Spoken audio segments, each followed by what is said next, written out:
This week is going to be a little different. It's going to be off the cuff and a little too probably bold on my standpoint because I'm really frustrated with the entire system we have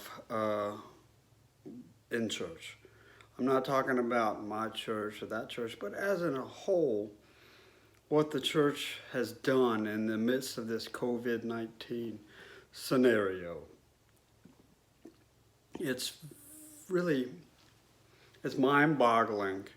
It's almost like the government runs up on the door, knocks on it, drops off a flaming bag of garbage, and we just open the door and say, oh no, it's a flaming bag of poop again.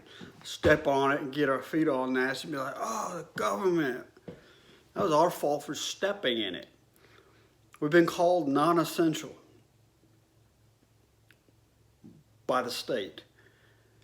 The fact is we've been called non-essential by the world for the last 100 years. It's been since the Wesleyan Revolution, since anything has ever been the same. It's ridiculous. The world looks at us and laughs, and it's our fault. Why? Because we're no different. We're just a charity organization. There's somebody who does a good deeds here and there and makes people happy. But as a whole, we've lost it. We've lost our power. We've lost everything. And it's because we're no different.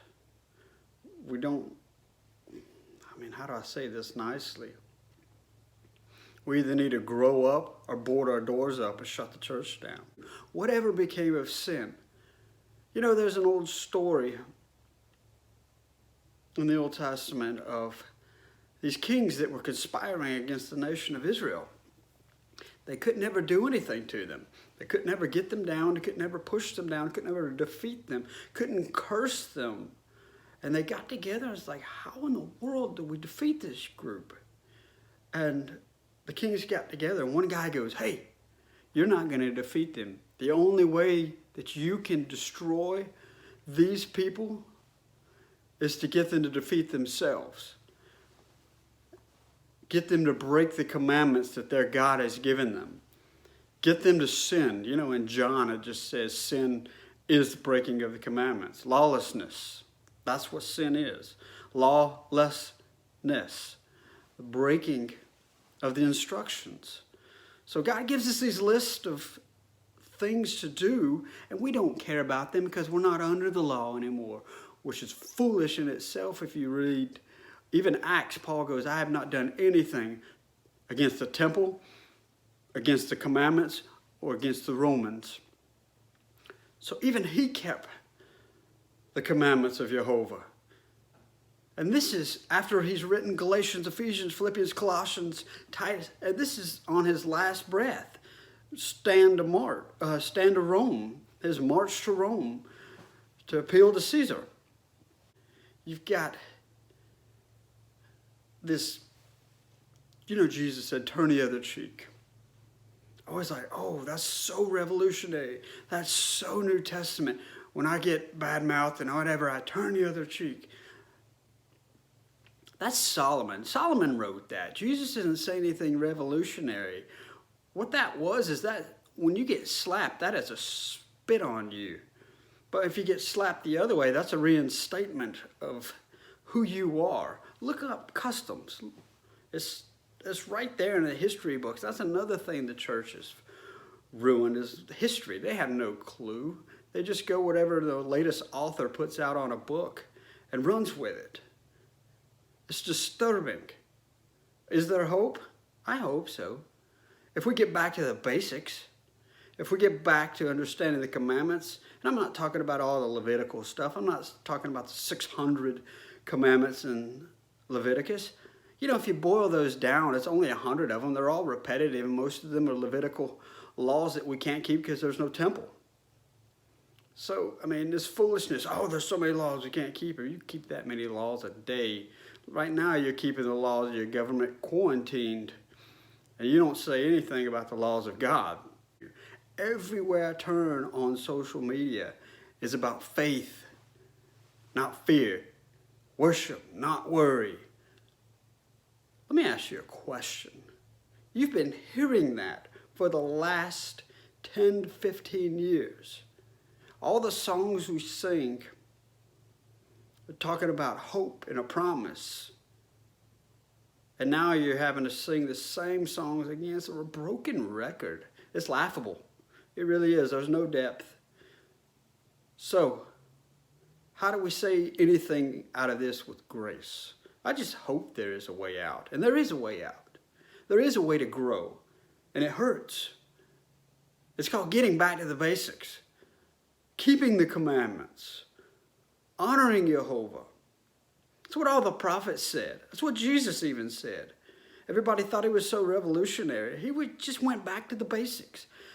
He didn't speak the Talmudic language. He worked with it, but he wanted the rabbis and priests to get over themselves and their tradition, their peer pressure from dead men, and get back to the basics of what does the scriptures really say? What are the commandments? You know, you have 10 in Exodus 20. They're simple enough. Keep those. Grow in those. It's not rocket science, but sin has caused us to be ineffective. Sin has made us a laughingstock. Sin has turned us into just one large civic organization that thinks it's no better than UNICEF. The church has no better standing than any other 501c3 organization. They're not revered. They don't have good standing. When you mention the church to most people outside of the Bible Belt, you're laughed at because, oh, church, yeah, whatever. Go ahead. There is no power. There is no influence because we've lost it, because we broke the commandments. Just like Israelites thrown into quarantine under the Babylonian rule, thrown into quarantine under Rome and Greece. It's because they broke the commandments. They did not honor Jehovah. I mean, you have Deuteronomy says, all these blessings will come unto you. Be blessed wherever you go. Blessed in the city, blessed in the farms. Your bread will be overflowing. Your water will be clean. All these blessings if you obtain the commandments of Jehovah.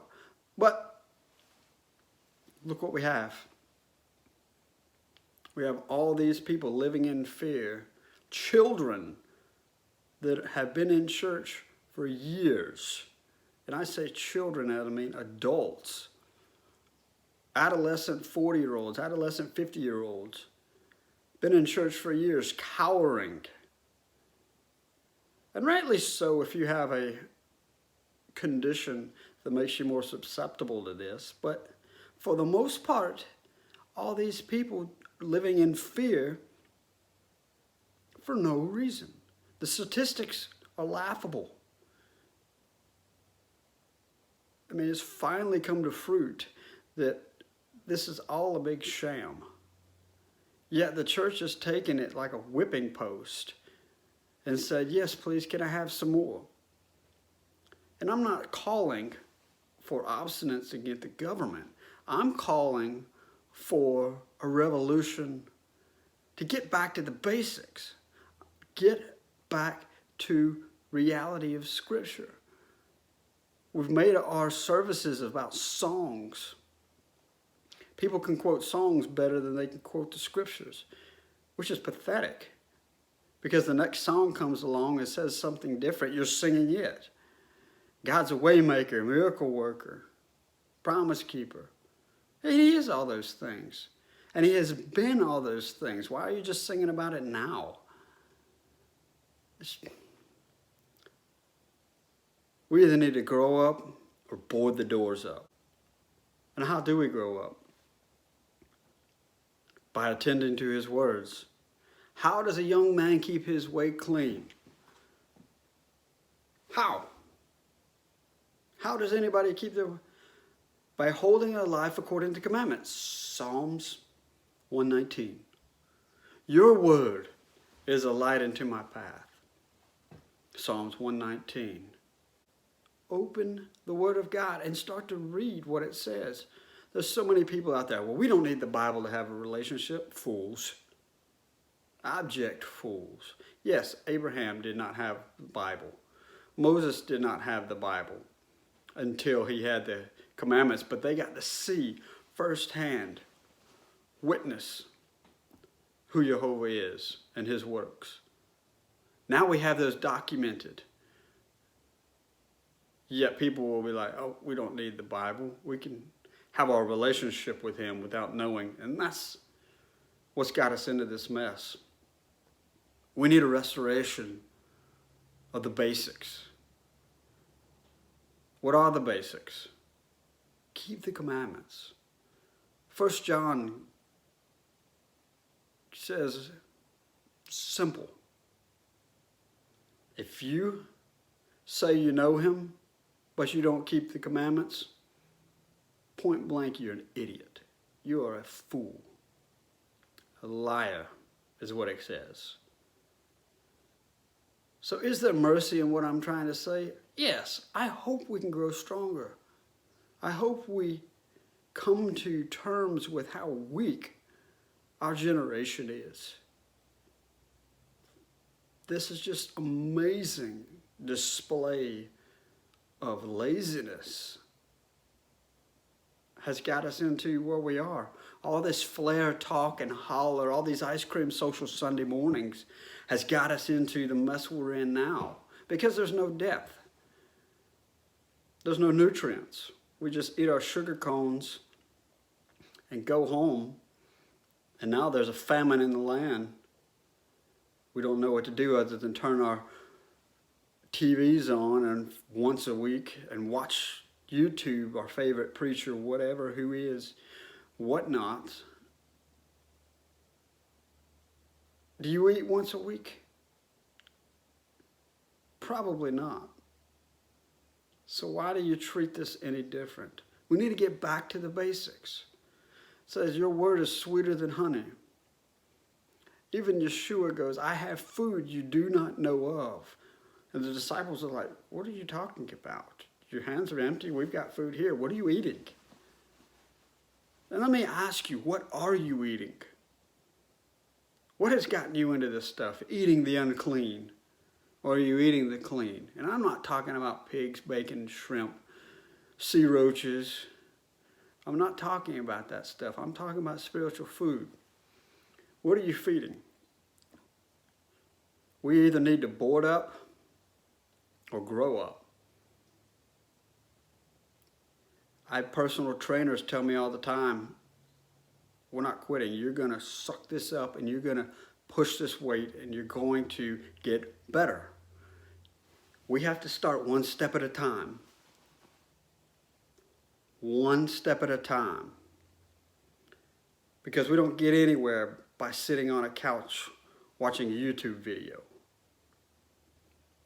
I don't want you to watch this and be like, oh, okay, great. I want there to be an application from this. That's the problem. We have all these services with sermons, voices, songs, but there's no commandment of application. So how do you apply something like this? We need to grow up. We need to develop a routine. I'm probably the worst at routines. I hate routines. But they're so good to have because they develop discipline. And discipline gets you through the hard times without fearing. When you're on the ocean and the storms start rocking, you can kind of shrug your shoulders. Why? Because you've been prepared for this.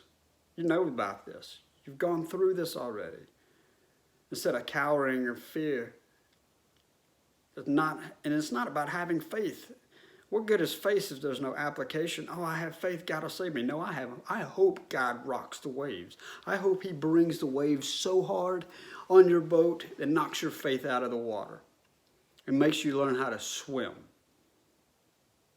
and appreciate life. We have all these rescue songs, and God doesn't want to rescue you. He wants you to grow. So in all of this, that's all I'm saying. It's time to grow up. But we've made it so complex, and in this complexity of grace, we've cursed ourselves. Made ourselves irrelevant to the world. You know, the Wesleyan revival was the last greatest revival this world has ever seen. Yeah, you have these Azusa Street and Brownsville. They didn't do anything outside of their city. It's kind of a joke. You go down to Brownsville and they go, who? Brownsville, who, what? Oh yeah, that church over there that has thousands of people come in from around the world, but they didn't impact their city. Azusa Street, not much. You've got the John G. Lakes of this world.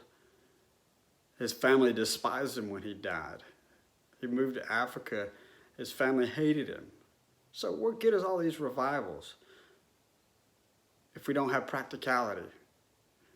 If we don't make an impact to the world to where we have good standings in the world? It's not a Republican or a Democrat issue. I know fantastic Democrats that are Christians. Do I agree with them? No. I know some great Republicans that are Christians. Do I agree with them? No. There's a lot of things we could disagree on. This is not a political issue. This is a Torah issue. This is a time to grow up or quit. Just sign your membership off. Do something else. If you can't, get back to the basics. If we cannot honor the commandments in quarantine, honor the commandments in real life, honor the commandments 7 days a week.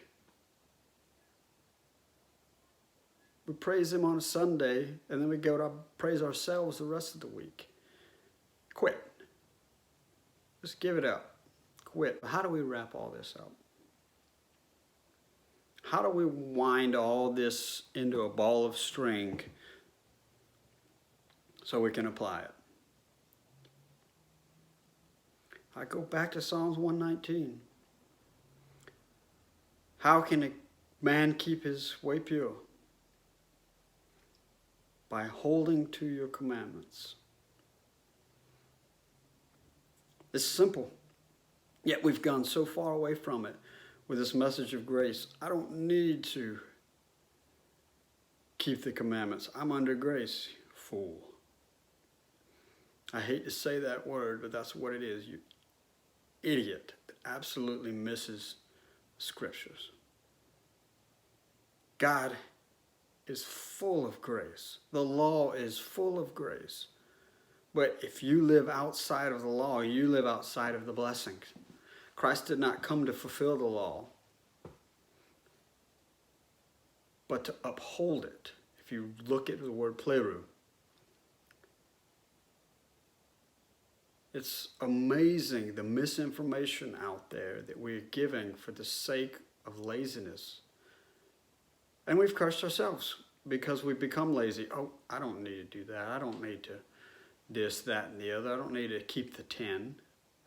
I keep kosher for various reasons. I don't eat bats, where this COVID came from. I don't eat pork, where a lot of the swine flu and intestinal worms that people have come from. A lot of the toxins and poisons. So, am I right for doing that? Maybe, maybe not. I could still die of something else. We're all going to die. But Jehovah's commandments are pretty straightforward. And like I said earlier, I'm not in this for you to change your diet physically. Let's change our diet spiritually. Let's get back to the basics. We've made things too complex. Let's start reading Genesis, Exodus, Leviticus, Numbers, Deuteronomy, Joshua, Judges, Ruth, the prophets. Let's just start reading. Find out what God did back then to bless people. Because he can only bless things that are blessed. He cannot bless things that are cursed. There is no way possible until that cursed thing comes in alignment with his blessing. No way possible. We cannot keep doing things that are disobedient and expect the rewards of obedience.